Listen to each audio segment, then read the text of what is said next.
Hello. மயிலாடுதுறையிலேருந்து வரோம். என் பையன் வந்து எக்ஸாமுக்கு முன்னாலே என்கிட்ட கேட்டான், இதே போல் மார்க் வாங்கினா விஜய் அண்ணாவை போய் பார்க்க முடியுமா அப்படின்னு.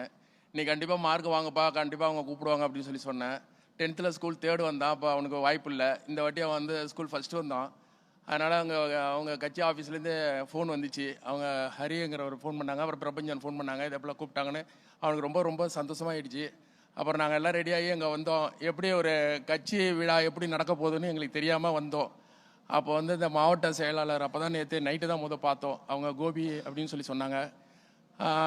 எந்த ஒரு ஆர்ப்பாட்டமும் இல்லாமல் அழகாக டீசெண்டாக கரெக்டாக ஒரு சேஃபாக மக்களை வந்து எங்களை வந்து கொண்டுட்டு வந்து ஒரு மண்டபத்தில் வச்சு அழகாக கொண்டு வந்தாங்க.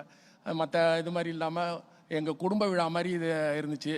ஒரு கட்சி விழா மாதிரி இல்லாமல் ஒரு குடும்ப விழா மாதிரி இருந்துச்சு. அதனால் வந்து அவங்க எல்லாருக்கும் நன்றி சொல்லிக்கிறேன்.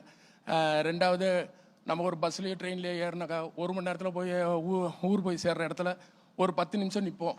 அப்போ 1 மணி நேரத்தில் ஊர் போய் சேர்றோங்கிற நேரத்துலேயே 10 நிமிஷம் தான் நிற்க முடியும். அதுக்கப்புறம் ஏதாவது ஒரு சீட்டு காலியாக இருக்குமா, எப்போயாவது உட்காரலாமா, அப்படி தான் யோசனை பண்ணி சுற்றி சுற்றி பார்த்துக்கிட்டு இருப்போம் கூட்டமாக இருக்கிற பஸ்ஸில்.